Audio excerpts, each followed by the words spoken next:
Dear students, we are reading chapter 11, Force and Pressure. This chapter is included in class syllabus for first periodic test. Chapter name is Force and Pressure. Now, what is force? Force is the push or pull on an object. If we are applying push or pull on an object, it means we are applying force on that object. Like example, you can see that if an object has to be moved, it has to be pushed or pulled. You can see these pics in which in first pic a man is trying to push a car, in the second pic a man is trying to pull a cart, and third pic a hockey player is trying to push a hockey ball, and in a fourth pic a football player is kicking a ball, and in the last pic there are two children who are pulling a rope. So all these activities involves force which is being applied.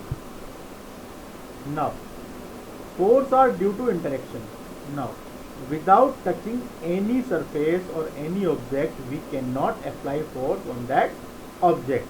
An interaction of an object on another object results in a force between the two objects. We can take an example, the slippery surface where there is no interaction between two objects, so we cannot walk easily on that slippery surface. If there is interaction, if there is friction, we can walk on that surface. So interaction is must between two objects to apply force. Example, if a man stands behind a car, the car does not move. If he pushes the car, he applies force and the car begins to move in the direction of the applied force.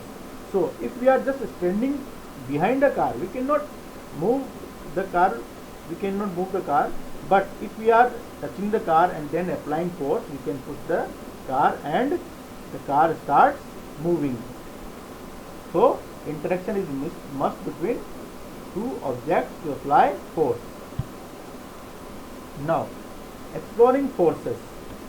The first point is, if two forces act on a body in the same direction, the net force is the sum of the two forces. In first picture you can see that two forces are being applied on an object from the same direction, so both the forces will be summed up. But in second case, if two forces act on a body in opposite directions, the net force is the difference between the two forces. Now you can see in second pic that both the forces are being applied from opposite directions, so the net force will be less than above pic. The net force will be F2 minus F1 in second case and F1 plus F2 for first case. The effect on the object depends on the net force acting on it.